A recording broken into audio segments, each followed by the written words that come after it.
Okay, it's been 3 hours. I've got them in boiling, and for the boiling, it doesn't take anything fancy. I have all these suspended on a wire. Doesn't matter if they touch. Doesn't matter if they touch the bottom of the pan. Temperature is only 212 degrees. And it's not going to hurt the heat treat.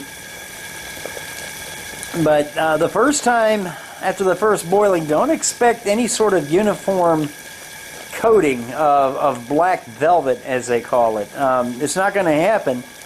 You're dealing with heat-treated steel, and rust bluing is affected by the heat treatment, so it just takes a little bit longer.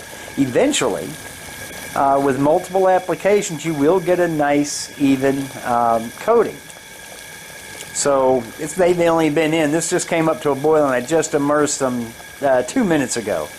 So we'll let them go for a good 20 minutes.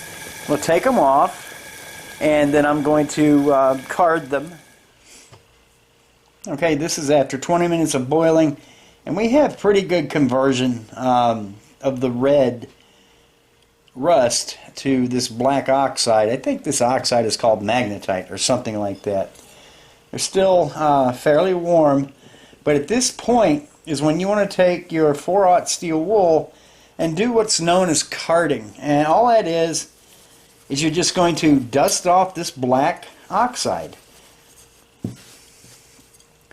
And then you can see what's underneath is the beginnings of a blued finish.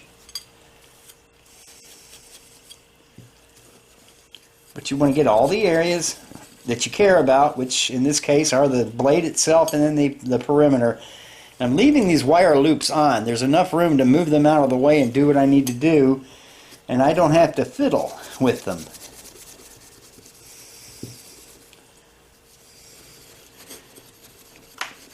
And as soon as you get an even coat of the bluing on here, you know, you can stop this at any point that you want, but you do need to do this enough times so you get even coloring. So here you have some streaks, and those are slowly going to go away, and these areas will catch up to what you've already blued.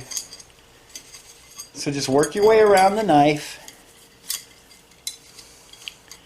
carding as you go, and it does not take long to get this oxide off of here. So these things have been boiled for 20 minutes. I have a feeling they're fairly grease-free. I haven't touched them.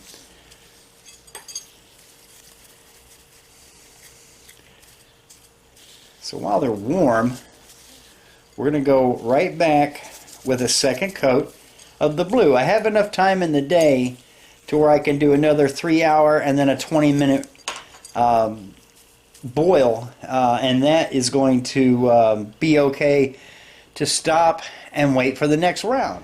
Alright, that is after the second coat there, and I brought them out into the wood shop because I had stuff to do in the metal shop, and there's a lot of oil in there. So it is about 6:45, so about 9:45. We're going to boil these one more time.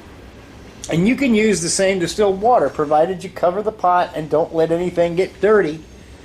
And it doesn't have to be distilled water, but it doesn't need to be hard tap water. At least get spring water or something that has been demineralized somewhat. That can play havoc with the finish. But distilled water is playing it safe, and it's cheap. Real quick, I wanted to show you guys something. So this is acetone. And I just washed out a fresh piece of 4/0 steel wool. And yeah, that's why you want to wash it. That's oil. That is a fine oil they're going to put on there to keep their product from rusting while they're waiting for you to purchase it. But yeah, that is why. If you didn't get that off there, you're going to have horrible results with your rust bluing. So acetone's relatively cheap. And you can actually use this as a solvent for other things, which is what I intend to do. But I'm going to pour this into another metal container. I have one of old acetone. I actually have it labeled that. But that would be good for general cleanup of Sharpie or Dykem off of steel products. I'm not wasting it, but this is just to illustrate why you want to clean your steel wool if you're going to use it to card when you're rust bluing. Alright, so this is what we're up to after the 4th boiling and then carding. And they're getting what I consider to be a decent blued finish. If you look at that in the right light, it does kind of flash blue at you. But rust bluing is a good durable finish. When I card these with the steel wool, I mean, I really scrub hard. And even on the corners, and you don't see any of the blue wearing off. Now with years of use, of course, but it's going to take a long time to get there. And the rust blue finish is going to help this O1 steel become more rust resistant. And then it would be basically like a nice firearm. You take it out in the field, use it, maybe even get it wet. But then you bring it home and you take care of it. You oil it, you clean it off, and it's going to stay nice. So these knives would demand no less attention. Okay, here we are after 5 treatments, and I'm telling you, I think I'm probably there. I've got a nice, even blue.